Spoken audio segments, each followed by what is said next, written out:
இந்திய விண்வெளி ஆராய்ச்சி நிறுவனம் உள்நாடு மற்றும் வெளிநாடுகளைச் சேர்ந்த செயற்கைக்கோள்களை விண்வெளிக்கு செலுத்துகிறது.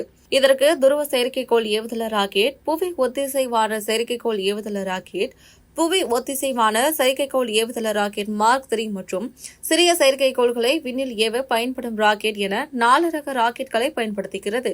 இதில் 4வது வகை கொண்ட PSLV ராக்கெட்டில் சுற்றுப்பாதையின் அடிப்படையில் செயற்கைக்கோள்களின் எடை மாறுபடுகிறது. பூமி கண்காணிப்பு, புவி நிலையான மற்றும் செலுத்துதல் ஆகிய 3 வகையான செயற்கைக்கோள்களை ஏவுவதற்கு பயன்படுத்தப்படும். அத்துடன் பல்துறை ஏவுதள ராக்கெட்டாகவும் செயல்படுகிறது. இந்த ராக்கெட் C-25 கிரையோ நிலை உட்பட்ட முற்றிலும் உள்நாட்டு தொழில்நுட்பங்களுடன் உருவாக்கப்பட்டது.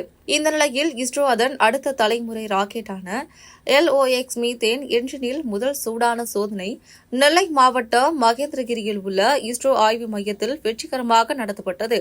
இது அடுத்த தலைமுறை ராக்கெட்டுக்கு மிகவும் பயனுள்ள வகையில் இருக்கும் என்று இஸ்ரோ விஞ்ஞானிகள் கூறுகின்றனர்.